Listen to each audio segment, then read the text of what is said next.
réalité de la présence chinoise dans le contexte africain est faite d'insatisfaction et d'incertitude. L'espoir qu'avait suscité l'arrivée de ce nouveau partenaire tend depuis peu à s'estomper. Et pour cause, ce qui devrait être une sorte de partenariat gagnant-gagnant se présente plutôt comme un contrat léonin où seule la Chine tire son épingle du jeu. Au Cameroun, particulièrement à Douala, capitale économique, cette domination chinoise est visible tant dans l'air que dans les rues. Dans le cadre des différents échanges commerciaux, le constat est celui des commerçants chinois qui jouent à la fois le rôle de grossistes et de détaillants. Notre équipe a fait le déplacement à Douala pour enquêter sur cet épineux problème. Salomon Albert, Untap et Martial Mban nous proposent ce reportage.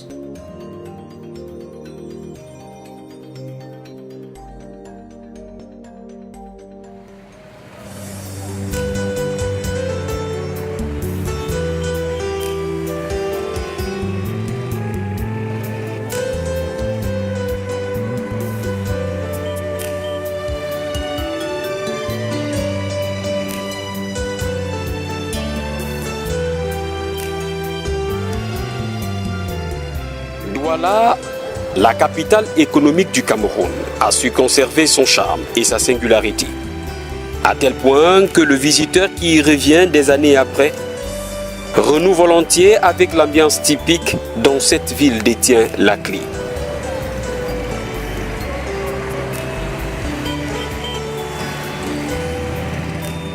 À la vérité, les années passent, mais Douala ne perd pas son âme.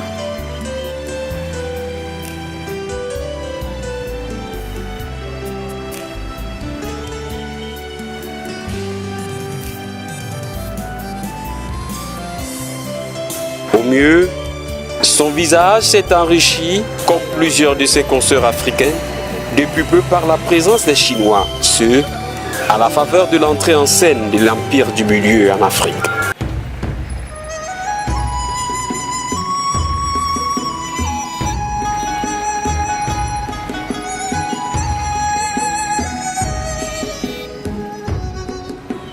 Le lieu par excellence où est matérialisée cette présence, c'est l'avenue Amadou Ahidjo, communément appelée Douche, ici au quartier Aqua. Un lieu de commerce qui au fil des temps est passé sous le contrôle des Chinois.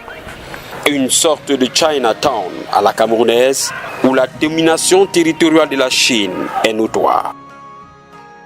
Comment se passe cette cohabitation entre commerçants chinois et camerounais? Les deux parties trouvent-elles leur compte?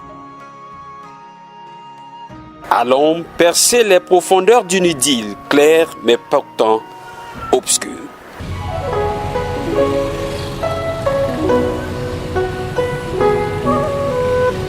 Par une matinée embellie d'un soleil tropical, le centre commercial de la ville de Douala respire une épaisse chaleur. Dans ce décor, apparaissent des hommes et femmes reconnaissables par la couleur de leur peau jaune et les traits de leur visage. Visiblement affairés pour les uns, en quête de fraîcheur pour d'autres. Ils sont bel et bien dans la place les Chinois. Et à la vue de leur pas décidé, c'est pour longtemps. Pour ce faire, il suffit de lever ses yeux sur la majorité des enseignes pour corroborer avec ses propos. Au milieu, les commerçants camerounais paraissent tellement minuscules et sans force devant l'ogre chinoise. Dans ce face-à-face, les derniers cités ont maille à partir avec les nouveaux venus. La pilule est amère. Le Chinois, c'est celui qui fait tout pour lui. Tout pour lui, je peux dire rien pour les autres. Pourquoi? Parce que c'est lui, le Chinois, qui doit venir me vendre le carton. C'est lui qui doit me vendre le gros. C'est lui qui doit être encore sur le terrain pour le tailler. Nous, ça nous donne le pénal. Et au fur et à mesure que le temps passe, les Chinois ne font que venir au fur et à mesure. Ils ne font que venir au fur et à mesure qu'on continue à faire dans le détail. Et les Chinois même en question qui importent privilégient plus leurs frères détaillants que les Camerounais qui prennent aussi pour revendre. Ah oui, en plus? Oui, ils privilégient plus parce qu'il y a peut-être arrivage, bon, il y a peut-être un truc de... Bon, ils vont d'abord satisfaire leurs propres frères chinois qui font dans le détail sur place avant de satisfaire les Camerounais.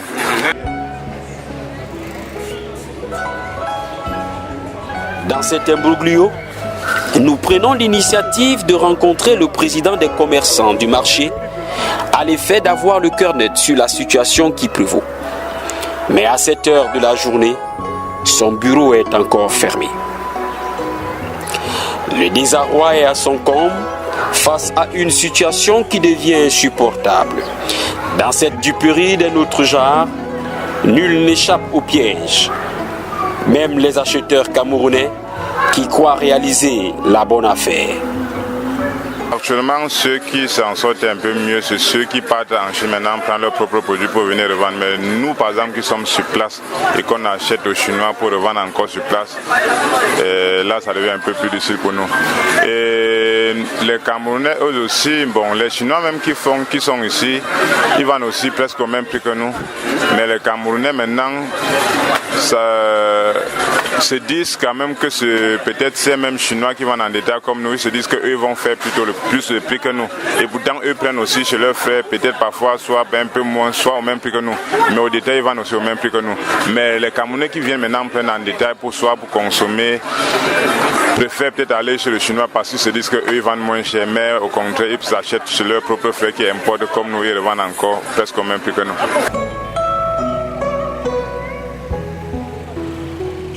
La sérénité de façade qu'affiche ce lieu de commerce cache à la vérité une situation de défiance qui bouillonne. Les regards des jeunes commerçants camerounais en disent long sur cette atmosphère indigeste qui contraint les locaux à une sorte de paupérisation. Je dois vous assurer d'abord que je suis l'une des victimes. Oui, pourquoi? Parce que j'ai fait l'extérieur pendant 7 ans. Quand les Chinois arrivent au Cameroun, ils arrivent devant nous au Cinemarex. Oui, ils commandent le business devant nous au Cinemarex. Bon, dans mes jonglées que je faisais, je me suis fait un peu de capital. Ils sont arrivés avec une marchandise, les babouches gomme, elles sont entrées au Cameroun, ça entre dans nos mains. Pour m'en sortir avec ces babouches, il a fallu que je prenne ces babouches pour courir tout le Cameroun pour pouvoir revendre. Pourquoi? Parce que j'ai sorti le produit, sur le marché en train de vendre le produit. J'arrive le lendemain sur le marché, on me dit qu'il y a eu un conteneur plein qui est sorti. Sur le marché, on vendait ces conteneurs à moins du prix d'achat, à moins du prix que moi j'ai eu acheté. Ces machines à moins du prix que moi j'ai eu acheté. C'est moi-même, presque la moitié du prix que j'ai eu acheté. Ne pouvant pas tenir dans la ville de là, j'étais obligé de me lever à ma marchandise le plus tôt que possible, me trouver à Yaoundé.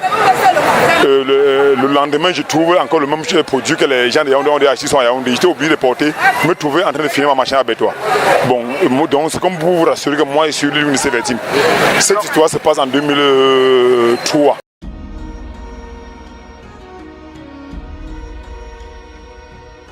Dans certains pays comme le Nigeria et le Ghana, les mesures ont été prises par les autorités interdisant formellement aux commerçants chinois de pratiquer la vente en détail.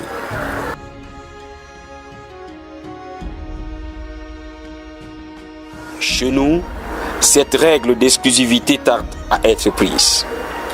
Hors caméra, certains commerçants nous apprendront que, las de cet abus, ils ont pris sur eux de rencontrer le délégué régional du commerce du littoral qui leur a dit ne pas maîtriser le contenu des accords liant les échanges commerciaux entre la Chine et le Cameroun. Allez seulement vous débrouiller, leur a-t-il lancé.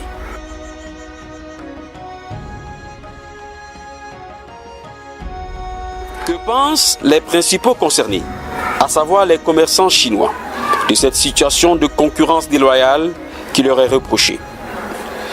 Nous allons recueillir leur avis, mais ferons face à un mutisme traditionnel reconnu à ces hommes et femmes qui n'acceptent pas de parler devant nos caméras.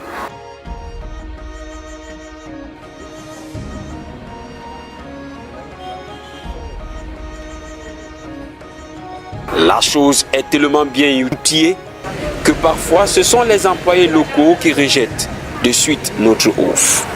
Visiblement, notre caméra n'est pas la bienvenue. Il dit non. Pour autant, la Chine continue à marquer de son empreinte ce haut lieu de commerce. Elle voit même très grand. En témoigne ce bâtiment qui sort de terre, ici, dans ce lieu qui abritait jadis le fret de l'agence de transport en commun Central Voyage.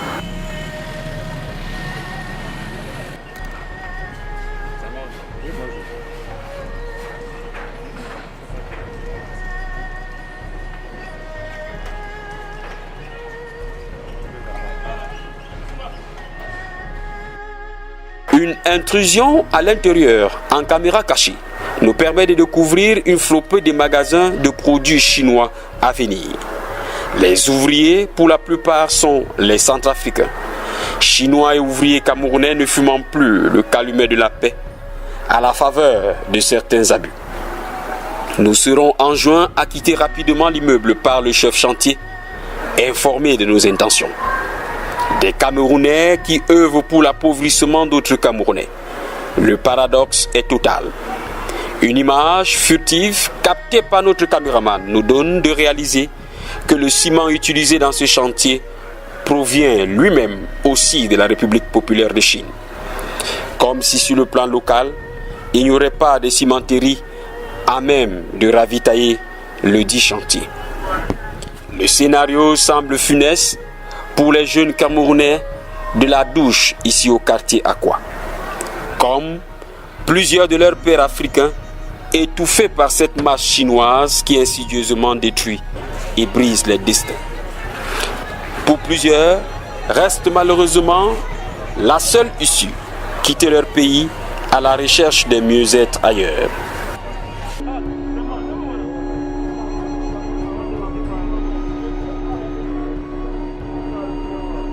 L'immigration clandestine des jeunes Africains est, comme pour ainsi dire, préparée et entretenue par ce partenaire qui, à l'évidence, ne recherche que son intérêt, laissant peu d'espace aux locaux.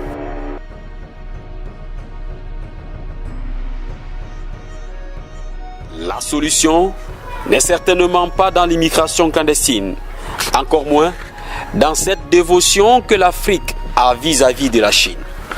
Il importe aux autorités africaines de prendre des initiatives efficientes à l'effet de proposer à sa jeunesse des réponses idoines qui correspondent à ses besoins.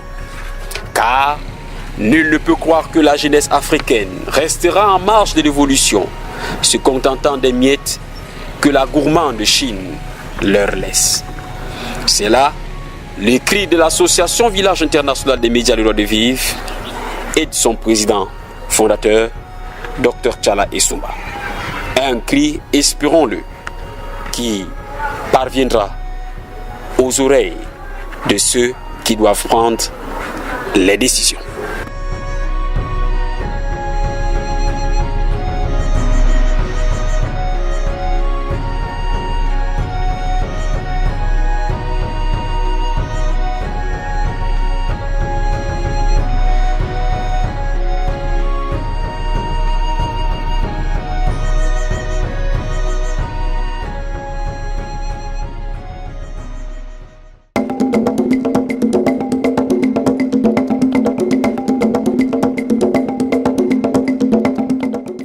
Mesdames, Messieurs, c'est ici que s'achève ce programme. Le monde est un village. Merci de nous avoir suivis. Vous pouvez également nous suivre à partir de notre page Facebook, Village international des médias, et également notre site web www.vimdv.org. Nos émissions sont également radiodiffusées sur la 91.10 FM Radio Fréquence Vie, le lundi, le mercredi et le vendredi. Espace 10h30, 11h30. Dans l'attente de notre prochain numéro, d'ici à là, portez-vous bien. Au revoir.